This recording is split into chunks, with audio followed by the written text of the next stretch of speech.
بعدهم أن نتوه يرحم الله مشتاقين أغلى Nah, habis ngeliat Pak Sugi terus ngeliat naik, ya kan, tadi isinya keluar semua tentang anak, terus muncul mau ngobok bilang itu loh Tutup skak mas ya. Cukup. Saya melihat di kaos jelas sih namanya Pak Ferry Mustomi. adab sebelum ilmu, nanti kita juga bahas tentang ini karena ini kurikulum di Kutab iman sebelum Al-Quran. Tapi anak inginnya ini aja tadi poin-poin yang itu bisa kita dialogkan karena waktu-waktu ini waktu interview time berat di mata supaya biar hidup, jadi ambil kopi sambil tanya jawab gitu aja, jadi mengalir aja tapi tetap poin-poinnya yang kita bahas tadi kan ada di antara yang pertama keluhan-keluhan ya dari kita para orang tua tentang bagaimana bersamai anak, terus kemudian juga di sebelum itu sebenarnya jauh pembahasannya yaitu mengkondisikan bahasa Jawa ini sisiannya dewi. Ini sebenarnya lebih kita dulukan dibanding dengan itu, gitu loh. Sebelumnya anak mulai dulu dengan Bismillah, alhamdulillah, salatu wassalamu ala Rasulillah wa alihi wasallam. Assalamualaikum warahmatullahi wabarakatuh.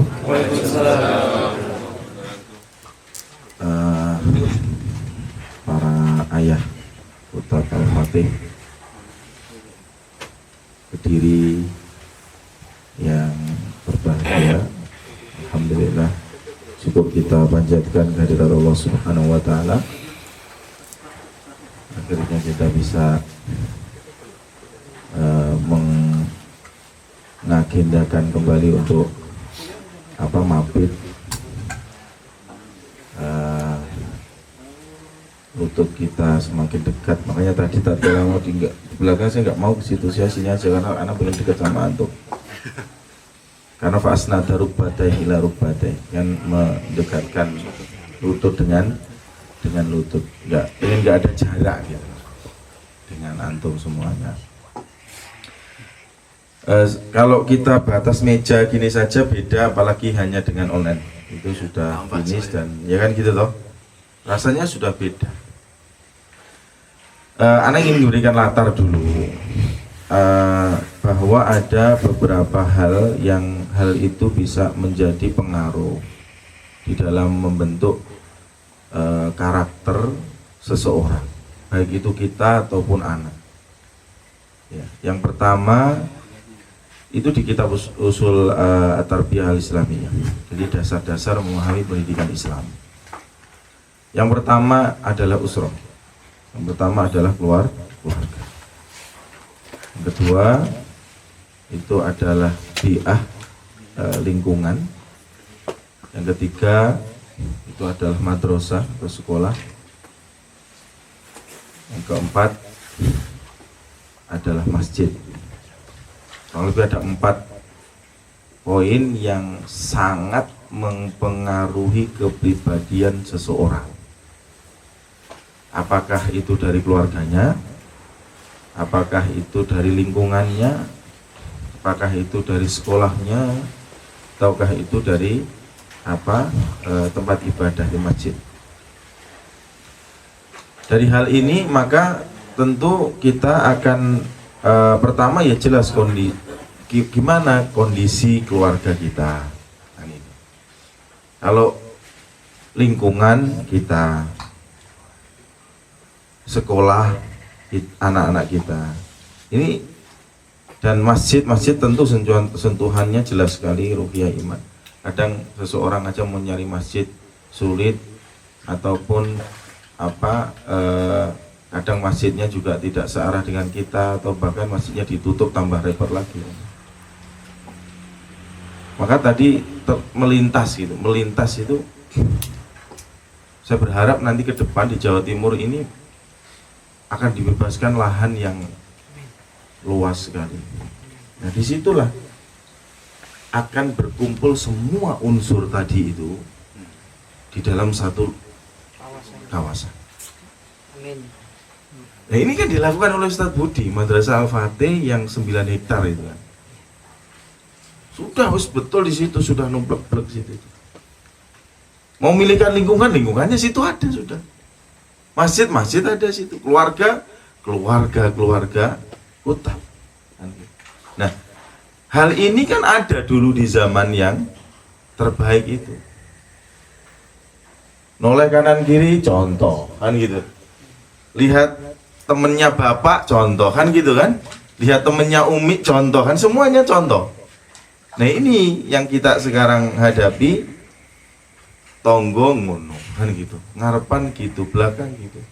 Sulit sekali untuk mencari bi'ah yang baik. Alhamdulillah kita masih ketemu dengan lembaga yang baik, itu kota kan gitu. Tapi sekali lagi tadi Pak Yudo juga menyampaikan tadi, saya ingat tadi ada target, ada ini, tapi ya itu tadi jangan terlalu kaku dengan target. Usroh pertama, rumah adalah sekolah pertama, sekolah adalah rumah kedua. Guru, orang tua adalah guru pertama, guru adalah orang tua kedua. Maka mestinya bagaimana rumah ini suasananya juga dia dapat itu di sekolah. Bagaimana sekolah itu juga hadir di dalam rumah, kan gitu kan sebenarnya. Ya kan? Tatkala anak ke sekolah, dia tetap menemukan keluarga di sekolah. Tatkala dia pulang ke rumah, di rumah ini juga sebagai tempat belajar. Nah, ini yang terkadang kita belum sadar bahwa tempat belajar ya sudah di sekolah mulai jam 7 sampai nanti jam 12 misalkan demikian. Selebihnya bebas.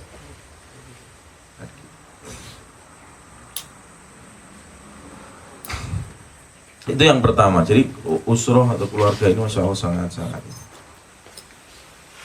keluarga itu.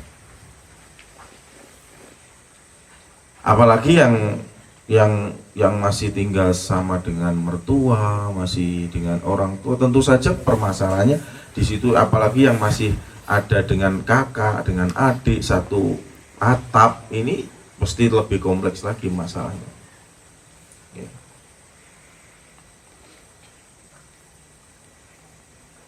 Terus kemudian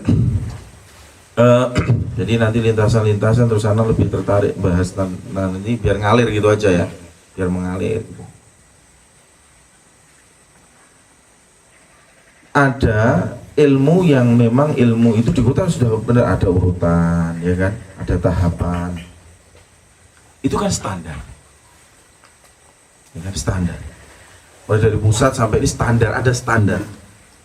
Apa hikmahnya? Hikmahnya supaya yang cabang itu mudah untuk mengaplikasikan instruksi dari Ustaz. Tapi tatkala kita bicara nanti tentang didik anak, tentang di rumah, yang orang tua itu adalah guru pertama, perhatikan hadis yang Rasulullah sampaikan. Rasulullah Shallallahu Alaihi Wasallam beliau menyampaikan, man salaka tariqan yaltamisu fihi ilman sahalallahu lahu tariqan ilal jannah. Kata tariq, man salaka, barang siapa yang meniti, tariqan, ya, man salaka tariqan yaltamisu fihi ilman, barang siapa yang meniti satu jalan. Perhatikan kata tariqan, kata tariq itu disebut dengan bentuk nakiro, bukan dengan bentuk makrifat. Artinya apa? Jalan untuk mendapatkan ilmu itu banyak. Contoh, anak belajar dari Zizi, putrinya Ustaz David. Contoh, waktu itu kapan ya Ustaz ya? Pas anak barengi Zizi dari Kutab itu kapan ya? Pas acara apa ya itu sama ini loh, di awal-awal itu loh, awal-awal masuk pas nyembelih kambing itu kayaknya, itu kapan itu pas, iya kan, pas sama-sama ini sama guru-guru, ya, di awal kali masuk itu. Oh ini kambingnya Ustaz Ali. Ya itu kan, itu kan saya ngajak anak saya dua, Hansa anak saya yang pertama, kemudian Aisyah yang kedua. Terus pulangnya itu Zizi bareng. Nah, saya dapat ilmu dari Zizi. Dan saya yakin Zizi ini mesti dapat ilmu dari bapaknya atau dari ibunya. Saya yakin. Tapi ini ilmu. Saya kaget itu. Seusia Zizi sudah mengatakan perkataan itu. Hansa, anak saya yang pertama itu biasanya jarang mau duduk di depan samping saya, itu jarang mau. Karena biasanya posisi di mobil itu biasanya depan ini sudah jadi zonanya Aisyah. Sampai ibunya suruh di belakang. Tapi kemarin Hansa di depan. Di belakang itu, di belakang apa, Aisyah sama Zizi. Tapi karena sampai pagu mau ke ini, apa, ada celetukan ucapan dari Zizi mengatakan gini, Mbah Hansa, ini perkataan yang saya madek gitu saya itu, ya, Mbah Hansa di depan dampingi apa, ayah supaya nanti terbiasa tatkala punya suami. Masya Allah.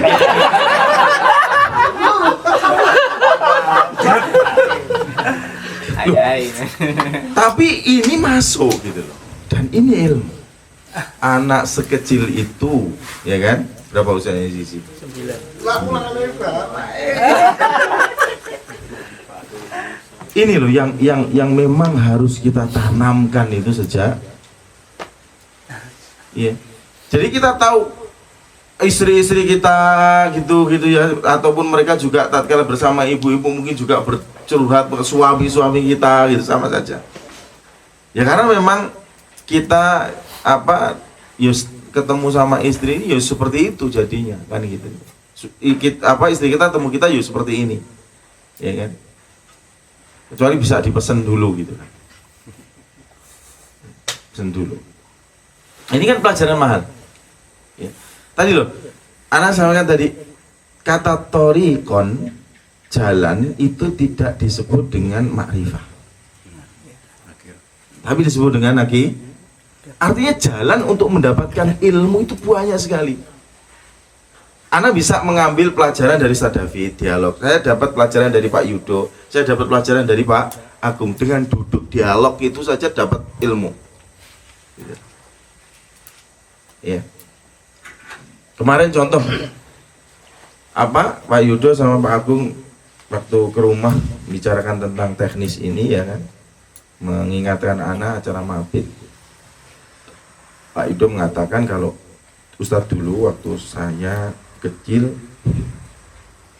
Saya diajak oleh ayah saya untuk beli pecut gitu ya. Gitu. Dan saya merenung mikir, subhanallah, bapak saya dulu itu punya cikar. Cikarnya sapinya sudah dijual tapi pecutnya masih ada.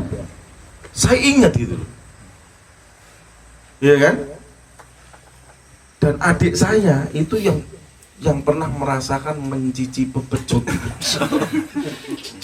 Tapi saya alhamdulillah enggak. Artinya begini, orang tua itu ilmunya apa tuh, seberapa tuh, kan gitu loh. Tetapi mereka punya punya kejernihan gitu, ya kan? Yang betul-betul tulus ingin mendidik kita supaya kita itu lebih baik daripada mereka. Kuliah juga enggak, kutab juga belum ada waktu itu, ya kan? Tapi dengan ketulusan itu, maka di sini kan bahasanya kan nanti ada adab sebelum ilmu, ada iman sebelum Al-Quran.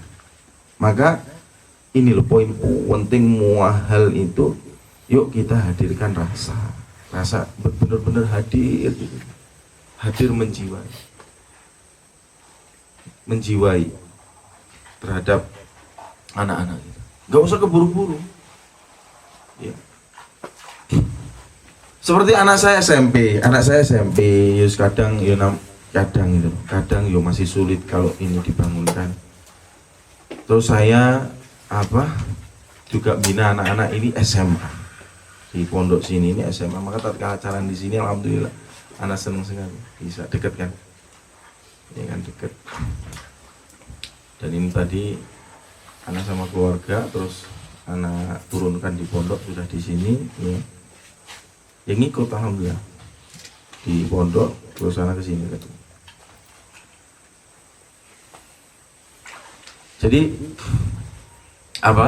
bagaimana yang sedikit itu kelak akan berbekas di diri anak, dan bekas itu bisa jadi hadir kepada mereka tatkala kita tidak ada. Ya. Bisa jadi mereka baru ngerasa tatkala kita tidak ada. Tapi jejak-jejak itu, ya kan, sudah kita tinggalkan, ya kan, kita tinggalkan kepada mereka.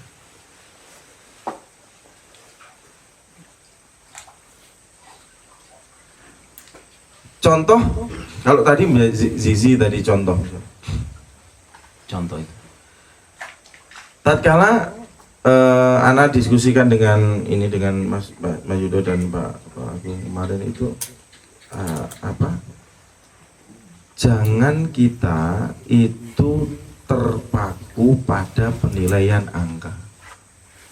Saya dapat laporan ini, Pak Yudo misal atau yang lain, anaknya adab 6 gitu misal, kan nanti akan timbul pertanyaan, 6, kenapa anak saya kok 6 adabnya? Kan ada angka di situ 6.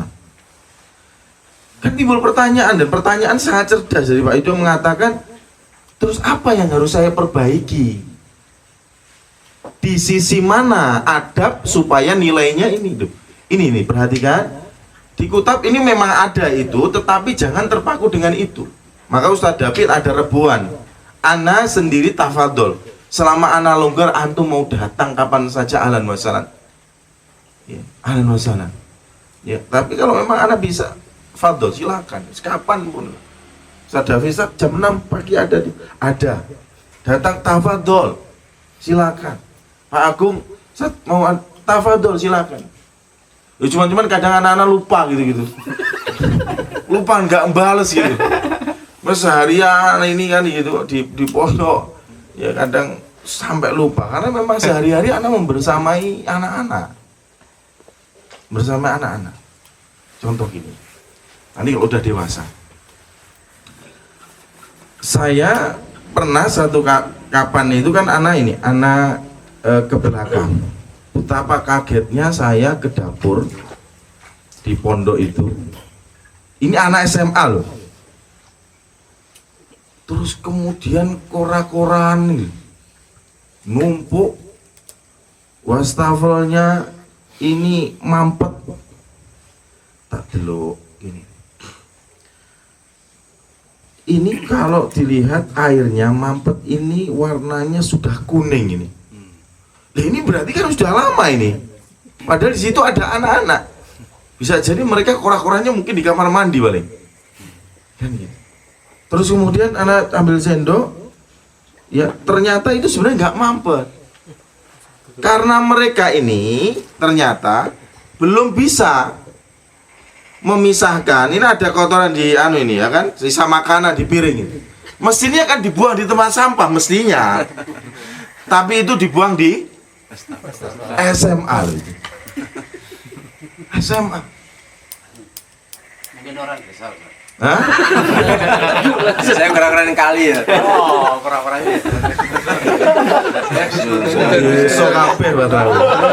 Kalau piringnya biasanya guaan. Aku pincuk biasa ngono kira-kira. Biasa di warung kan. Sing ora nih. Terus kemudian anak ingat riwayatnya Umar itu disebutkan juga di sentuhan parenting itu. Ada salah seorang sahabat yang datang ya ke rumahnya Umar, ini sebenarnya ingin mengadukan tentang keluhan istri, ya kan? Tatkala sampai depan rumah ternyata Umar lagi dimarah-marahi habis-habisan oleh istrinya dan Umar diem aja. Nah kita ini coba ini pernah nggak gitu? Tatkala istri ngomel gini-gini, yodi. Ya. Kalau bisa gitu, masya Allah, ya kan? Ternyata itu memang, iya kan? Ada alasannya. Terus kemudian selesai ya.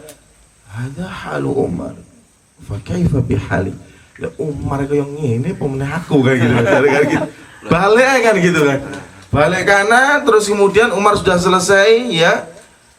Umar keluar, ya fulan fulan sini.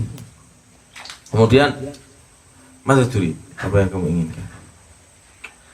Saya tadi sebenarnya datang ke sini ingin menceritakan, mengadukan tentang kelakuan istriku, istilahnya kebiasaan buruk istriku. Terus kemudian aku melihat engkau demikian ya Umar, kan? Kalau Amirul Mukminin saja demikian, bagaimana dengan aku? Lu. Gak saja gitu. Dia saja. Dan Umar kemudian mengatakan, kenapa?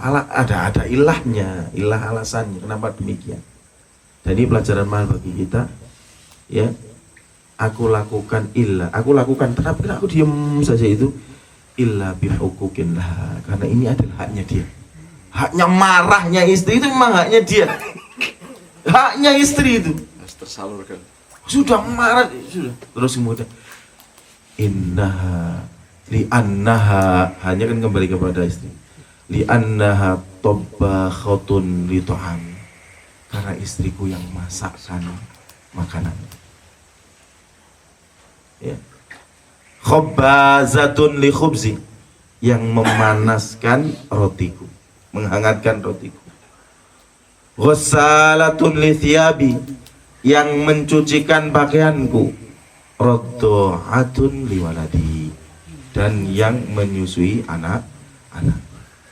Dengan kesemuanya itulah hatiku menjadi tenang.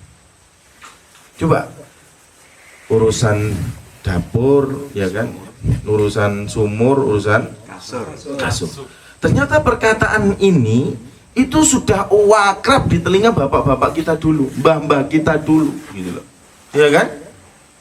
Ini sudah cukup mengukur seorang anak perempuan kapan wayai rapi, gitu loh. Saiki delok apa jenenge film-film Islami sing ngene-ngene gitu ya kan? Terus kemudian atau kajian-kajian yang sifatnya tema ayah aku ingin menikah, ngunus bau yang pengen rapi. Ternyata dia sendiri kalau diukur belum siap. Saat itu, karena kita merobi, saat itu saya panggil itu anak-anak putra itu yang ada di situ. Ikhwan, tak sini. Tak tunjukkan ke belakang. Ini loh dapur. Ini yang akhwat.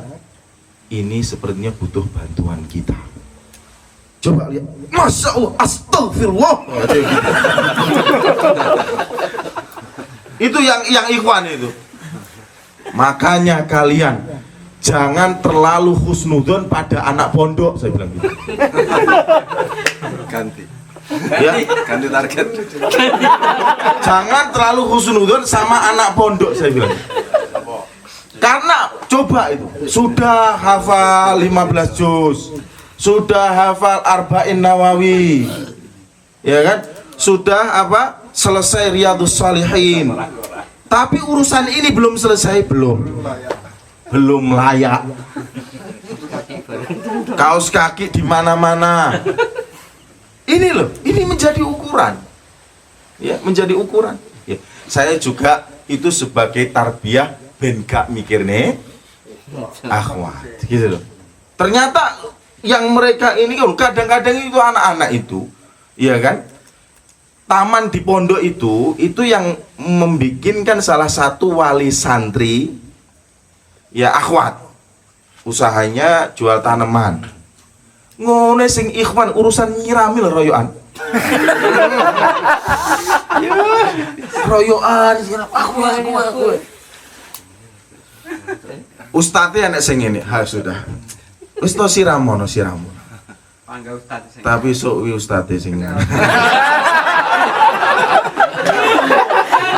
Sekarang dibina nanti dibini ya, ada istilah seperti itu. Nah ini guyon aja, tapi ada ustadz yang gitu. Ustadz yang begitu. Ustadz yang begitu.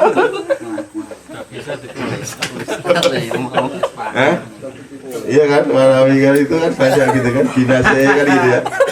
Screening. Bina dulu. Setengah aja. Bongkar wes. Artinya gini, tapi yang mengatakan itu ada ustadz lain lagi. Kita cuma batin aja. Iya, betul, bukan saya ustadz lain.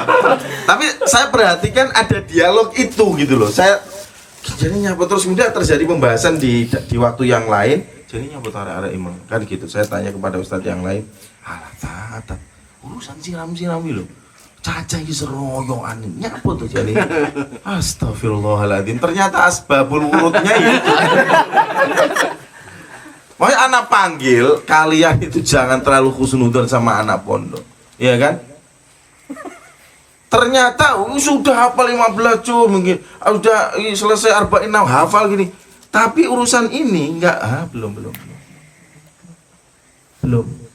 Gitu. Makanya jangan lihat Aisyah itu, jangan lihat usianya, ya kan? Tapi memang usia matang itu. Makanya di usia belasan tahun itu ujiannya itu hadisul ifki loh. Wih masih usia belasan tahun loh, tapi level ujiannya masya Allah. Karena memang tingkat level imannya Aisyah segitu, ya kan? Ya kalau anak-anak sekarang lihat status apa hati terus meletek terus baper, ya kan gitu anak-anak itu. Ada kakak kelasnya yang nikah gitu sudah baper. Ini loh. Jadi tatkala contoh anak saya, misal tatkala kita nggak bisa mungkin anaknya Ustaz bilang mungkin di sisi lain ini rajin kayak ini, anaknya Pak Soim pagi sudah ini. Artinya jalan untuk mendapatkan ilmu itu banyak. Nggak bisa diukur seperti anaknya Pak Bilato atau anak Pak Soim, nggak bisa. Anak kita mesti punya kelebihan di yang lain, ya kan? Kalau misalkan tadi ada yang datang bisa kemudian langsung datang ke masjid, bisa adzan sendiri. Iya, kalau masjid dekat rumah kita mau terima anak kecil, kadang-kadang masjid juga nolak, kan gitu tuh. Jadi kalau bahasa Ustaz Bu, iringi laporan rapot itu ya dengan laporan Saya dengar Ustaz dari pondok, anaknya sudah 5 juz selesai, Ustaz, 5 juz. Tatkala pulang, ternyata urusan korah-korah sih belum gitu. Wah ini di sisi ini belum. Coba adab sebelum ilmu. Jadi ilmiah itu memang harus dibelakangkan, itu nanti aja sudah. Ambil jalan aja. Gak usah itu sebagai target ada karena memang untuk menstandarkan kutab di seluruh cabang se-Indonesia untuk memudahkan. Tetapi Ustaz Budi juga mengatakan jangan terpaku sama target. Ya kan? Bahkan tatkala anak ini sebenarnya secara ininya memang harus ini, tapi ternyata kita menilai susik. Kalau perlu ngulang lagi nggak apa-apa. Kan gitu. Gitu tuh boleh tuh. Nanti banyak surat masuk ke saya nanti. Jangan dinaikkan sekarang. Ya artinya apa? Jangan kita terlalu kaku dengan angka ini.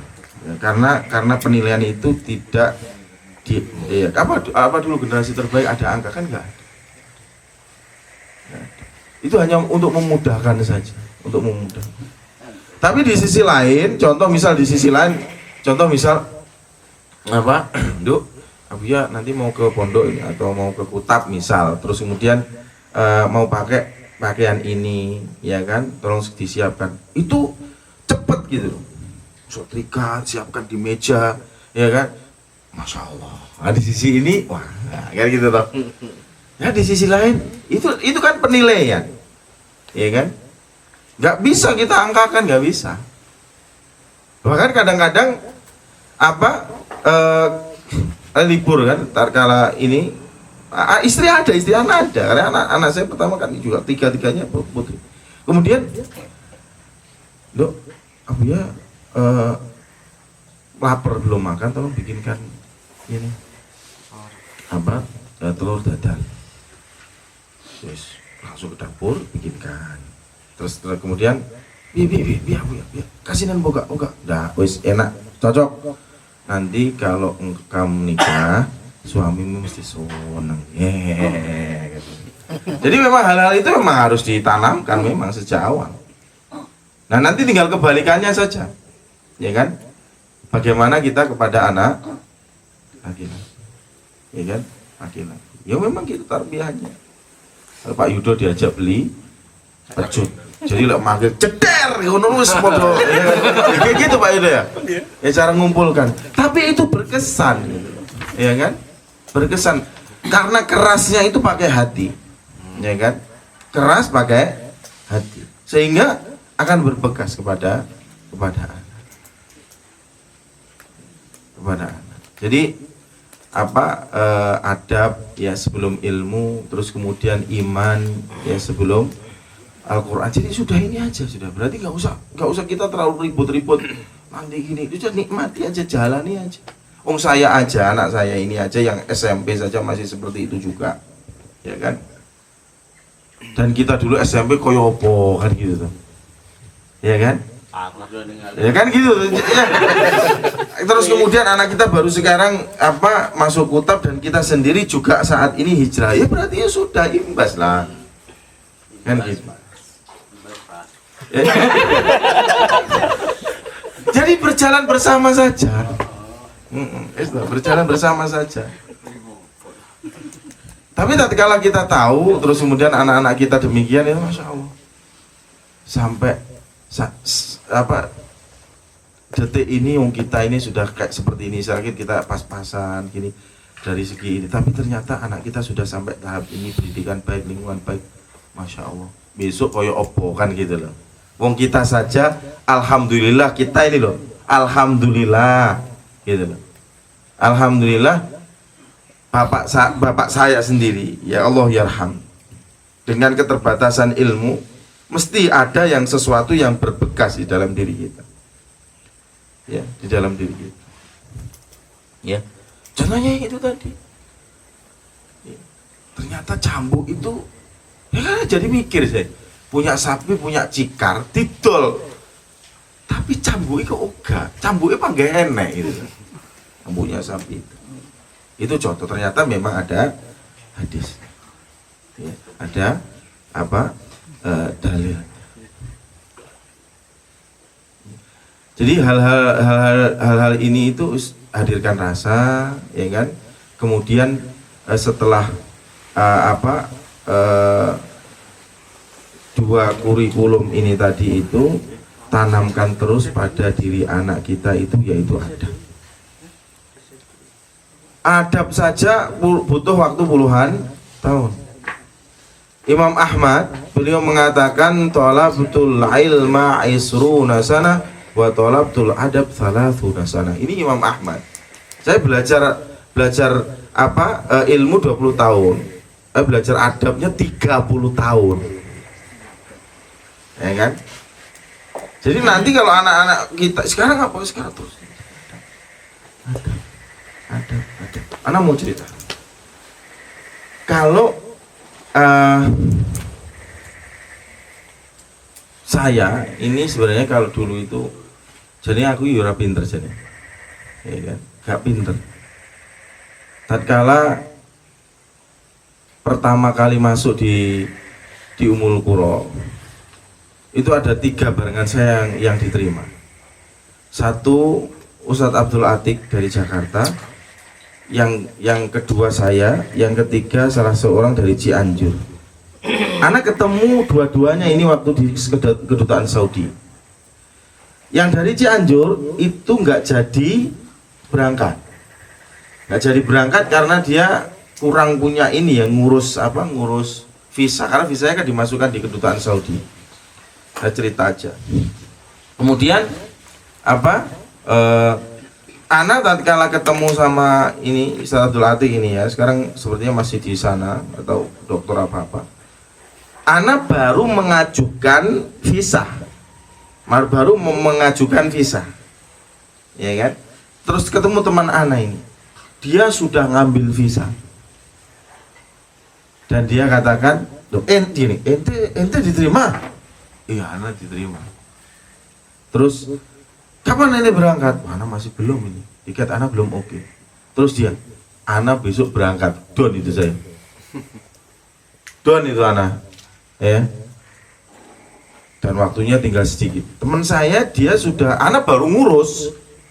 Ana baru masuk kedutaan, dan teman Ana ini besok berangkat. Singkat cerita, belum lika-likunya di Jakarta, ya, habis aliyah, terus kemudian berangkat ke sana, umbian nyuruh anak WA nungguin si wartel, ya kan, masih wartel. Jadi informasi kan telat itu kita, informasi telat. Sampai di sana anak masuk di kismu fakultas di Roisu kism fakultas sana. Anak masuk lah, aku ngomongin kan Mbak Iso, cuman dari man, wis pokoknya naamlah gitu. Nah, gitu. Terus kemudian yang pegawainya ya panggil satu mahasiswa dari Indonesia, Hatta Yutarjim, panggil yang ini. Terus kemudian teman Ana bukan yang datang itu teman Ana yang ketemu di Jakarta, ente ternyata Ana nyampe juga gitu loh. Kaget kan dia, ya dipikir Ana sudah mungkin nggak nutut lah waktunya kan gitu. Ternyata yang diterjemahkan itu saya gitu. Yang diterjemahkan saya, dan ketemu senior nggak begitu ini, tapi satu yang anak pegang gitu. Sampai Ana diajak sama Ustaz Sofi Mu'alim, itu beliau memang yang membimbing saya waktu saya di Ummul Qura, ya kan. Dan sampai sekarang pun terus ya didampingi dan diarahkan. Kemudian di sana yang itu tadi Ustaz Sofi banyak yang Pak Ustaz Davi juga tahu, Ustaz Nawawi apalagi lebih dulu, Ustaz Hakim lebih dulu kenal sebenarnya daripada saya ketemunya di sana aja. Satu hal yang Ana pegang itu yaitu adab. Ana waktu diajak beliau ke halakohnya para masyayikh, itu Ana ditertawakan sama senior saya. Hirmanto, masih baru duduk di majelisnya para masyayikh, mudeng bahasanya kan gitu. Tapi anak duduk aja sudah. Anak beli Walkman kalau dulu itu Walkman. Beli Walkman dan anak taruh di depan saya gini supaya nanti pulang ke asrama itu saya bisa muter lagi. Pakai kaset dan kasetnya masih anak simpen itu di rumah. Ceklek. Jadi beli baterai segitu saya nikmati aja. Setelah saya pulang ke Indonesia, saya dapat MP3-nya. Setelah pulang, Ustaz Sofi, itu aja mahasiswa Saudi belum tentu punya. Saya dapat dari Ustaz Sofi itu dapat MP3 kajian Syekh Abdurrahman Ajlan, MP3 ya satu Quran itu, ya, kajian tafsirnya, ya. Ya kalau kaset kan yo jamur sini kan rusak tuh. Gimana kita murojaah? Ya. Dan itulah yang terus ana pegang, bagaimana ana itu bagaimana saya menjaga adab. Makanya Ustaz Sofi kalau bilang kepada teman-teman ana itu, ya, itu bilangnya nggak saya bilang kepada ikhwan-ikhwan yang lain, dan itu nyampe di telinga ana. Teman-teman di Ummul Qura kalau tahu saya sekarang itu mereka mesti kaget. Karena anak ini pernah yang namanya gagal semester itu tahu aku. Sampai hampir DO. Kalau ada gagal kedua, ya karena di sana itu kalau gagal satu semester kemudian semester keduanya juga gagal, sudah siapkan koper pulang negaranya. Dan anak pernah sekali gagal pada waktu itu, dan alhamdulillah kemudian bisa meneruskan lagi. Jadi nilainya sebenarnya ini, tapi itu tadi anak jaga betul adab kepada guru. Anak jaga betul itu. Dan saya merenungkan ini bisa jadi karena keberkahan dari adab seorang murid kepada guru. Padahal kita nggak pintar, jauh dari teman-teman yang itu, masya Allah mereka rata-rata lulusan dari Libya, dari ini, mereka udah mumtaz itu rata-rata masuk ke sana itu. Lah aku man loro dari man dua, ya kan, nyasar ke tempat yang benar alhamdulillah, ya kan, nyasar ke tempat yang benar. Tapi anak pegang betul itu ada. Maka ini mestinya yang harus kita tanamkan kepada anak kita, dan itu butuh waktu yang lama. Keberkahannya dia nanti dia itu nanti, ya, mungkin punya ilmu sedikit tapi berkah. Ada orang ilmunya banyak, mungkin sampai dokter, sampai profesor, tapi dia tidak punya adab. Kuliah, ya kan, belajar hadis, bangku kuliah, mari belajar ngene, kitabnya delengisor gini. Kursi ini kuliah kan ngono tuh, ya kan? Tempat buku ditaruh di bawah itu dari segi adab itu sudah salah. Nggak mungkin itu dapat keberkahannya ilmu. Gitu loh. Habis baca gini terus taruh di bawah. Aja gitu taruh di bawah. Barangkali kita dulu juga demikian kan itu. Hatta di Ummul Qura itu di kursinya juga gitu. Tapi anak nggak terpaku di kampus. Saya juga menyiapkan diri untuk duduk di halaqahnya kampus. Maka Ali karamallahu wajah, beliau mengatakan ana abdun alladzi yu'allimuni biharfin. Aku ini adalah hamba, aku ini adalah budak dari yang mengajari aku satu huruf, yaitu Rasul. Nah, kita ini sudah berapa huruf yang guru kita ajarkan kepada kita, dan setiap huruf itu harus sekian dirham itu kalau kita mau menggantinya dengan nominal. Ini kita tanamkan. Kemudian kita harus tahu sebenarnya apa tuh yang kita inginkan anak kita itu. Yang kita inginkan dari anak kita itu sebenarnya hanya anak itu punya adab kepada orang tua dan punya akhlak yang baik kepada kita. Itu sebenarnya yang kita inginkan. Contoh yang real, ya, yang real. Dan anak ngerasakan itu. Ustadz Indra, ya Ustadz Indra itu mungkin Pak Nawawi pernah ketemu ya, Ustadz Indra Purwono yang pernah saya ceritakan. Beliau dulu di Gontor, kalau tidak salah tahun ketiga jadi ketua asrama.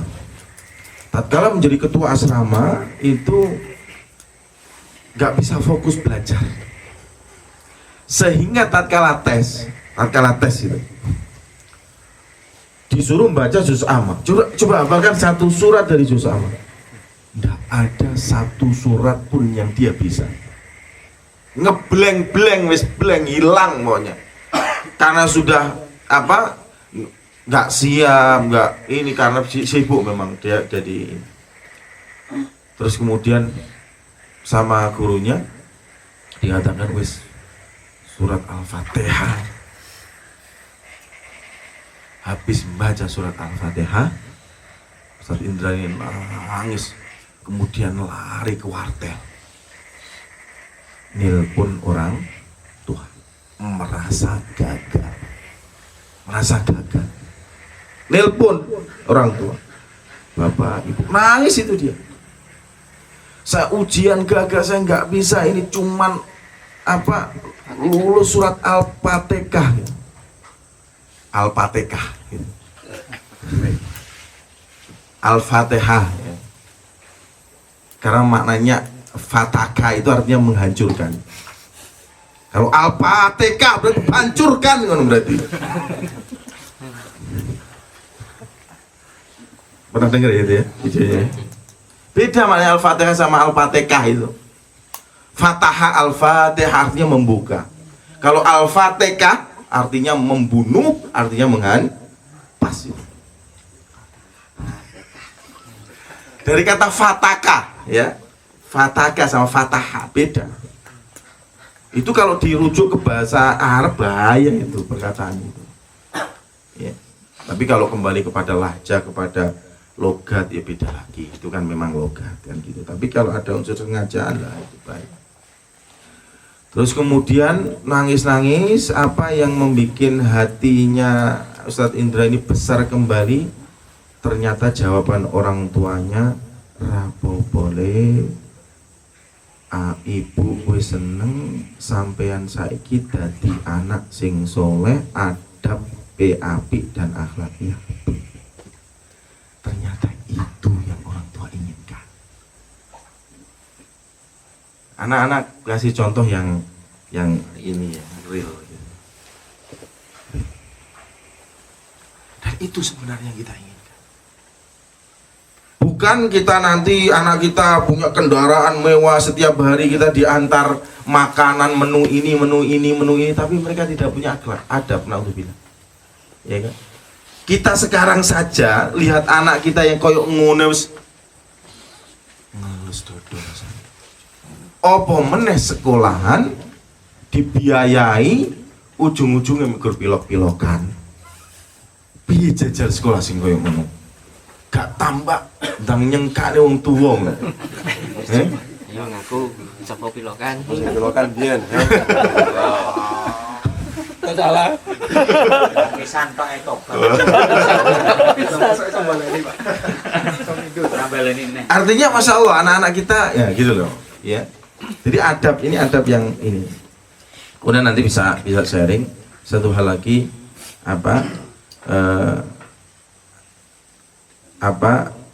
kalau tadi Ustadz Indra itu nelpon. Jadi anak ingat juga dulu waktu anak di Saudi ya, di Umumpulo itu tatkala ujian itu ngeri kalau waktu ujian, karena itu tadi terutama waktu-waktu itu ya kalau gagal ini mesti pulang, dan ada memang yang dipulangkan. Itu kalau waktu ujian itu anak nelpon ibu saya, nelpon, ma aku sesuk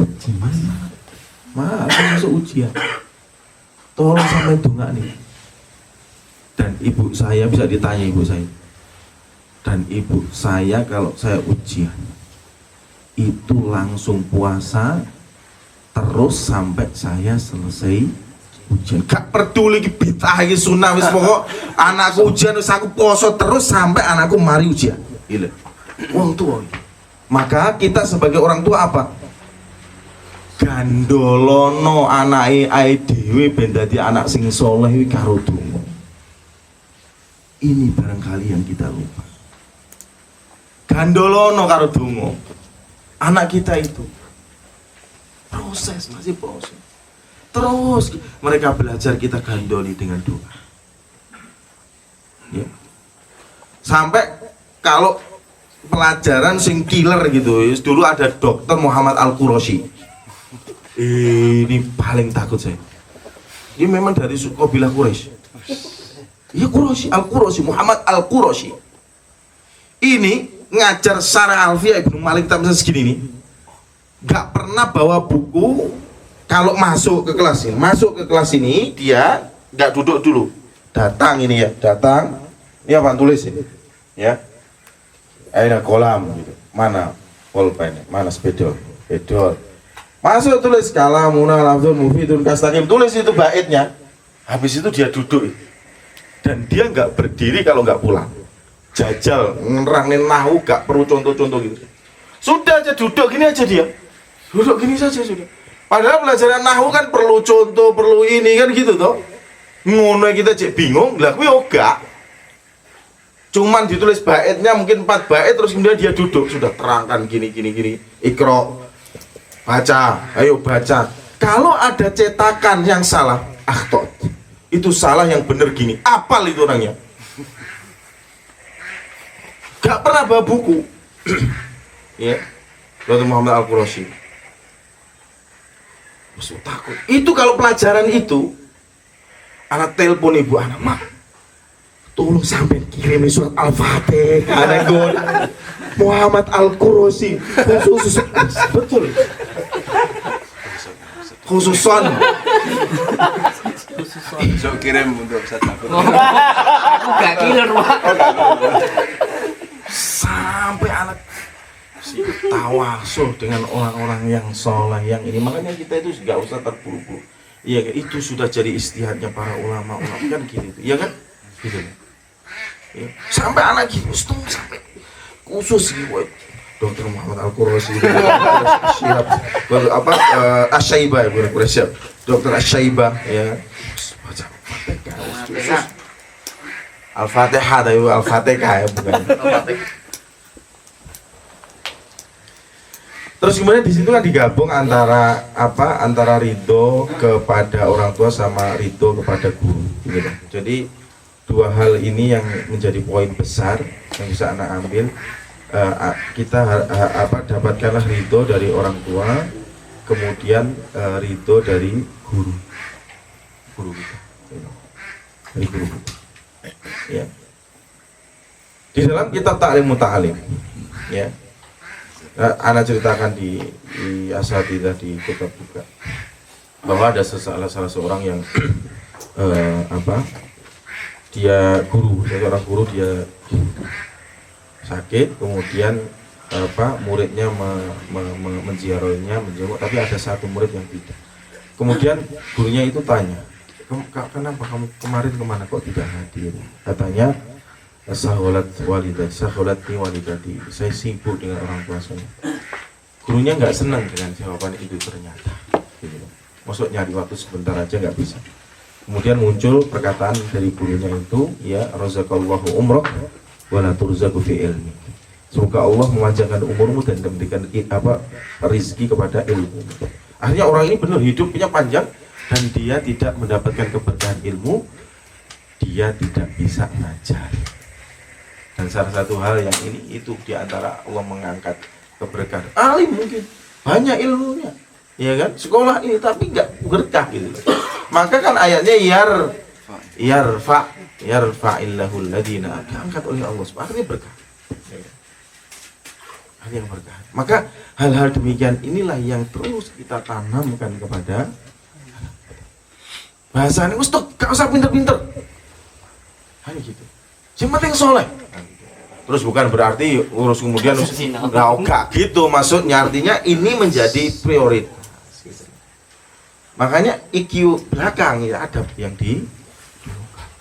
Ya adab dulu. Ya. Dan kejadian-kejadian itu banyak sekali. Ya. Ada Ustaz Darisman itu beliau mengatakan, beliau menceritakan dan mengkaitkan dengan dulu pengalaman dia bagaimana sangat berusaha untuk beradab ya kepada gurunya, dan hal itu kejadian juga kepada temannya, dan dia sudah dijadikan sebagai inilah untuk di kantor untuk bantu gurunya di satu pondok gitu.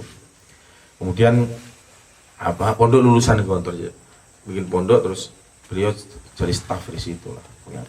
Ternyata pada saat itu ada salah satu dari temannya yang gagal. Gagal itu berarti bukan nggak lulus, gagalnya karena nggak sabar. Apa tuh? Masalah ijazah. Nggak sabar. Pak ya Ustaz, terus anak mau ngambil ijazah ini. Akhirnya guru nggak gitu. Wes stres. Oke. Dia guru bilang gitu tapi tidak itu. Dan akhirnya temennya itu sampai sekarang dia itu tidak bisa mengajar. Tidak bisa mengajar. Nah, 2 poin ya, mahal ya. Anak berputar di dalam kurikulum kita, dalam kurikulum kutab itu tadi. Jadi bagaimana hadirkan rasa, ya kan? Tadi kaitan dengan iman tauhid, terus kemudian juga ada jalan yang banyak, thoriqah. Banyak sekali untuk mendidik anak kita. Ini tidak bisa satu cetakan. Kalau satu cetakan nanti kayak fotokopi atau kayak bikin bataku. Sama hasilnya, nggak bisa gitu. Ya, nggak bisa. Nah di sini perlu menghadirkan itu. Satu anak, satu ini. Jadi bagaimana kita sekarang membuat sesuatu yang paling berkesan. Sebagaimana kita dulu bagaimana membuat sesuatu yang berkesan kepada istri kita. Biar mencari tempat sing paling berkesan, kan gitu. Ya kan? Nah, kita mestinya gitu.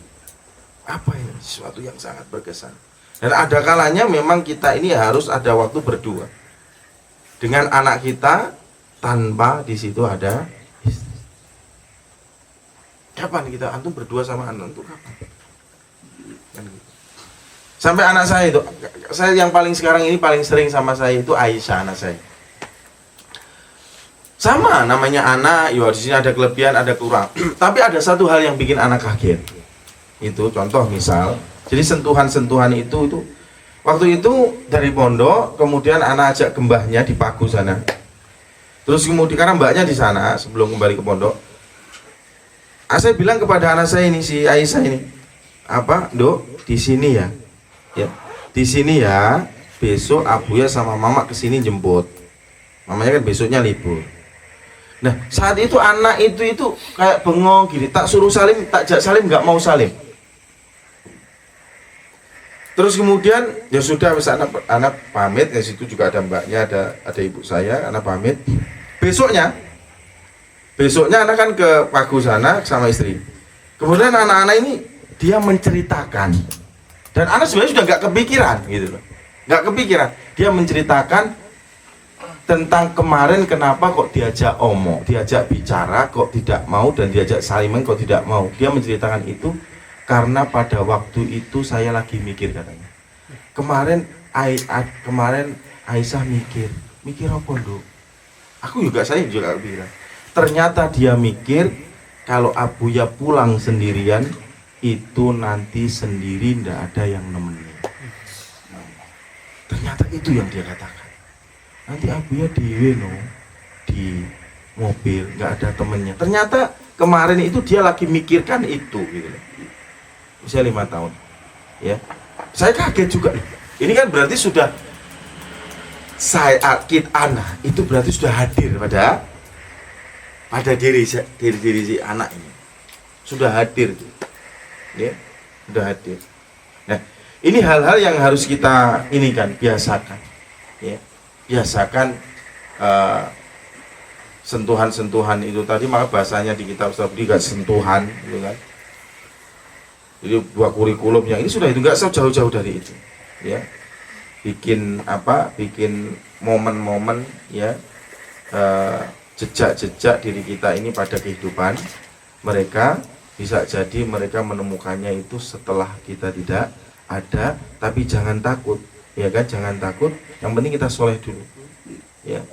Kalaupun kita memang sewaktu-waktu Allah panggil, kan sudah Allah kasih janji ya kan, kalau orang tuanya soleh, nanti akan Allah kirimkan bukan sekedar orang soleh, tapi yang selevel Nabi.